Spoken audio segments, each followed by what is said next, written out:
pinakamalawak na newsroom sa buong Pilipinas. Ito ang Radyo Pilipinas News Update. Philippine Standard Time, 3:58 p.m. Maupay nga kulop sa iyo nga tanan, asyainin mga balita yana nga oras. Batakang Organisasyong Pampartido o Unit Militia sa Matuginaw Samar gindeklara ang pag-withdraw sa suporta sa mga rebelde. Detalye pamatian naton matikang kan Charmaine Perito Balvez. Radyo Pilipinas Report. Ginpangunahan sa 43rd Infantry Research Battalion, 803rd Infantry Brigade, 8th ID Philippine Army sa pagigsumpayan sa LGU Matuginaw ang pagdeklarar o pag-withdraw sa suporta sa batakang Organisasyong Pampartido o Unit Militia sa Bunto.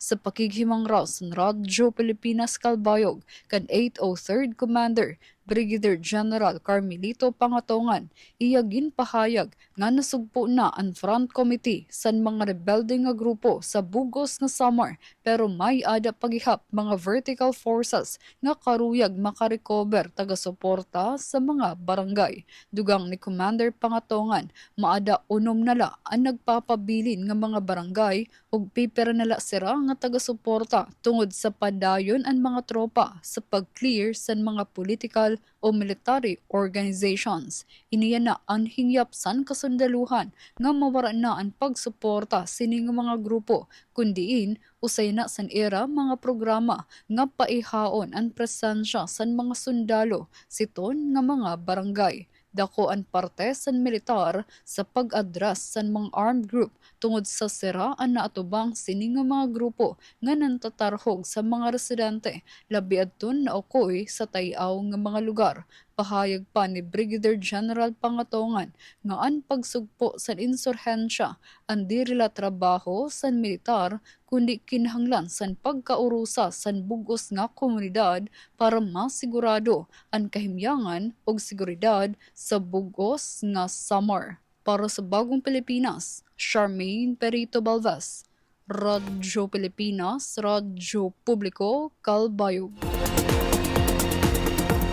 Para sa aton katapusan nga balita, mga programa pagkontra-insurhensya o mga road project sa Matuginaw padayon para makabot ang doro-diretso nga progreso sa Bungto. Ini igdedetalye sa pagbalik ni Charmaine Perito Balvez.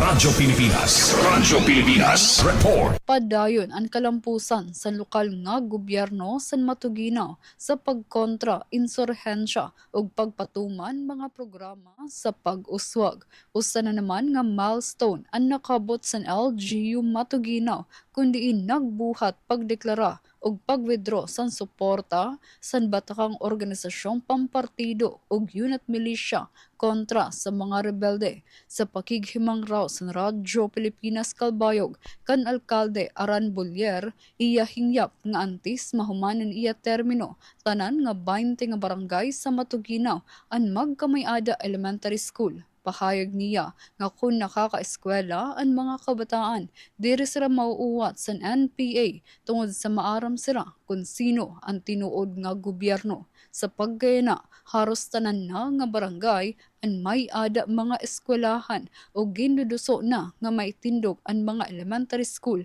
sa pinakaharagyo nga mga barangay sa San Roque ug Mahayag sa pakigsumpayan sa DepEd Matuginaw. Dugang pa sa alkalde, malaksi ang progreso sa Matuginaw, linabi na sa pagkontra sa insurhensya. Ginpapadangat ang primera nga mga panginhanglan sa mulupyo ug nagbubuhat pagkalsada sa kada barangay. Katuyuanan sa LGU nga maabat sa mga residente. Linabi na sa mga indigent ang paghigugma sa gobyerno para mawara na ang mga ideolohiya nga siraan na papabayan. Samtang, ginpahayag naman ni Regional Manager Imelda Bonifacio sa OPAPRO nga padayon ang mga proyekto pagkalsada nga magdudugtong sa iba pa nga mga bungto, sugad San Gandara, Silvino Lobos, Las Navas, San Jose de Buwan ug Maslog. Dugang paniya nga kun maihaman ang progreso pakadto sa tinuod nga kahimyangan ug pag-uswag, unta maging chance sa ini para makilala san mga tawo ang mga bulig nga ginpapaabot san gobyerno sa pagpatapod san pagbabantay san militar ug padayon nga suporta san LGU ug UPAPRO. Hinahinay na nga nabalik sa era mga barangay ang mga residente sanyales san paglaom, pag-uswag ug kamarayawan sa Matuginaw, Samar. Para sa Bagong Pilipinas, Charmaine Perito Balvas, Radyo Pilipinas, Radyo Publiko, Calbayog. Asya doon kabugusan sa mga balita yan na nga oras. Padayon kamo pamati sa DYOG Radyo Pilipinas, Radyo Publiko Calbayog para sa mga news updates. Ini si Suzette Pretencio para sa Radyo Pilipinas, Radyo Publiko. Mula sa pinakamalawak na newsroom sa buong Pilipinas. Ito ang Radyo Pilipinas News Update. This is a public service announcement. Discipline is the key.